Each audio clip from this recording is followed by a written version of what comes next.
your forecast first. Sponsored by Matex Heating, Cooling, and Plumbing. All right, good evening to you. We've got a lot of cloud cover across the area. The rain holding off just to our west, at least for right now. But in the morning, as you're making your way into work and school, you will most likely be dealing with some of the rain. So grab the umbrella as you're heading out the door, because there's a good chance that rain will be out there for a good part of the day as well. Not just the rain, but the winds are going to be quite strong. Already, we're seeing those winds pick up now between 15 and 20 miles an hour over in Jacksonville. We're going to be doubling those numbers by tomorrow morning. Current temperatures right now, not bad, low and mid-40s. As a matter of fact, we may see temperatures starting to come up by tomorrow. So out the door we go. You'll grab the umbrella. You'll see the rain.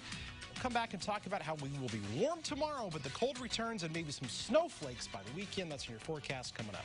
WCIA 3 News starts right now. Now from WCIA 3 News. It's like a cement floor with a tile, sticky tile, and then the walls are not padded. This woman's son was sent there for misbehaving in school, and she says he was traumatized. How state officials are responding to the problem.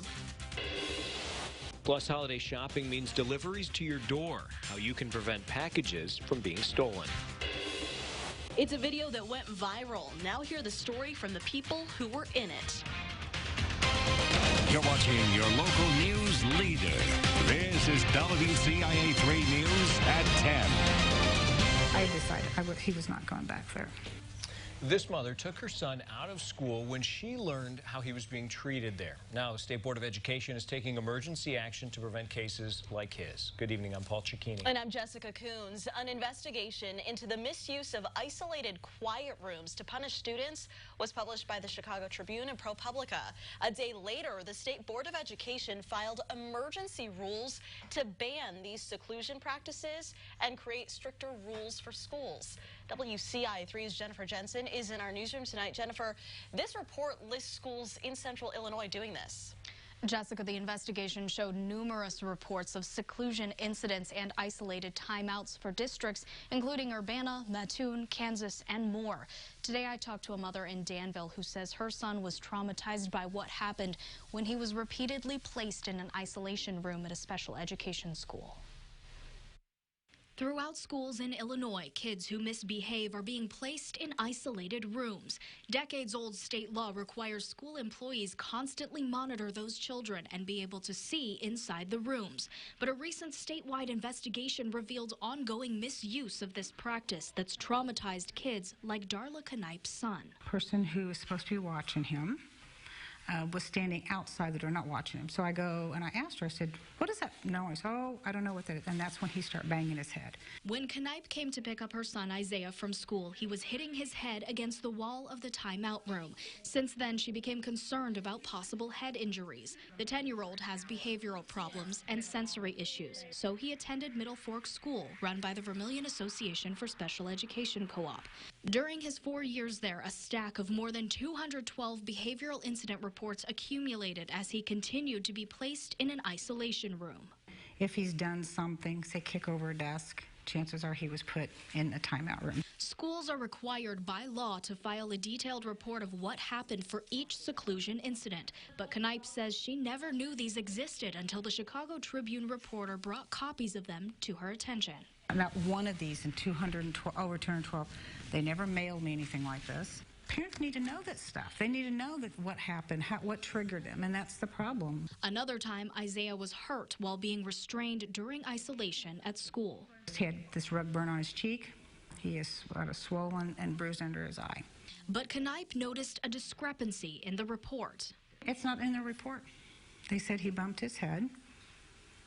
There's nothing about him getting hurt, not one thing. I involved DCFS, and it's been almost 6 months, and nothing has been done. It's because of cases like this that the State Board of Education is banning the use of isolation rooms. School administration will also be required to submit data to ISBE in all cases of physical restraint or timeout since 2017 and into the future. Knight pulled Isaiah out of Middle Fork School earlier this year. When I called their main office today, the administration refused to comment on these past incidents or on future compliance with ISBE's new rules. Urbana School District records in 2017 and 2018 documented 99 isolated timeouts. That district did not respond either to my multiple phone calls and emails requesting a response. In the newsroom, I'm Jennifer Jensen, WCIA 3, your local news leader. Jennifer, thank you for that report. After finding out about all of this, Governor Pritzker condemned the use of quiet rooms to isolate students in secluded areas. Listen to what he had to say this morning about it. That story and what's happened according to that story are appalling. That is unacceptable. That is something that, upon reading it, my entire governor's office and our administration began to move against that. The governor's office has also filed a complaint to expedite all existing investigations into the use of isolated seclusion in Illinois schools. We have a follow-up from last night. Some parents at Urbana schools aren't happy about the school resource officers roaming the halls. The board voted 4-3 to hire 2 full-time SROs last night. One for the middle school, the other at the high school. Parents were concerned officers would hurt the school culture. Urbana's police chief said only 1 student arrested at the school has been charged in the last 5 years. The city needs to vote on the plan. Some are concerned after video surfaced on social media involving a police officer in a school bus. Take a look. It shows a Decatur officer passing a bus that had its lights flashing. We asked the Decatur police chief to take a look. He said no law was broken. Police said the stop arm, crossing arm, and red lights don't come on until the officer passed the front of the bus. People in Clinton are calling for change after the death of a 10-year-old there. Rosie Osorio was found unresponsive in a home on East Macon Street on Friday and pronounced dead. The DeWitt County coroner won't release a cause of death until test results come back. The 5th grader's death sparked a petition on social media. It calls for the Clinton School District to do a better job addressing mental health issues and suicide prevention. Osorio's mother shared the petition today. Another woman who shared it says Osorio's death feels like a tipping point. But there has to be a solution somewhere. Somewhere we have to find common ground. Somewhere faculty and family need to meet up and find common ground to make this better. The petition was created yesterday and has more than 900 signatures. We have new details about the death of a 19-month-old from Decatur. A coroner's jury has determined Jaden Kamaj's death was a homicide. His mother, 25-year-old Jessica Logan, was arrested last month. The coroner ruled the child's cause of death was asphyxia caused by smothering. Police also report Logan took out a life insurance policy on her son and tried to cash it the day he died. We have more on what else she's accused of doing on WCIA.com.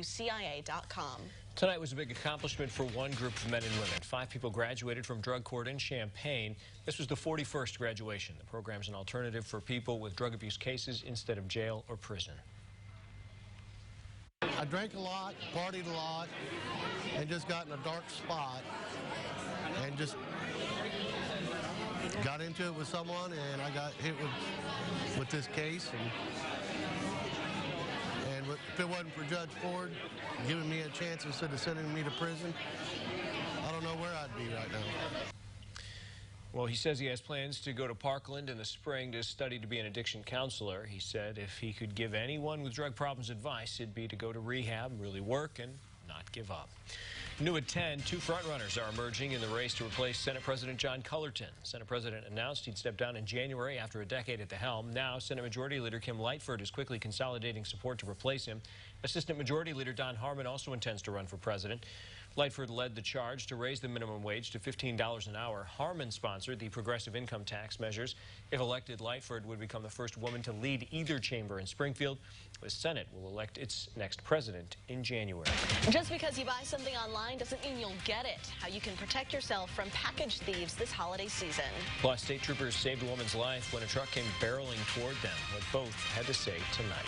Plus, Illinois basketball is at State Farm again with a 4 home game stretch. How this one could help them build confidence.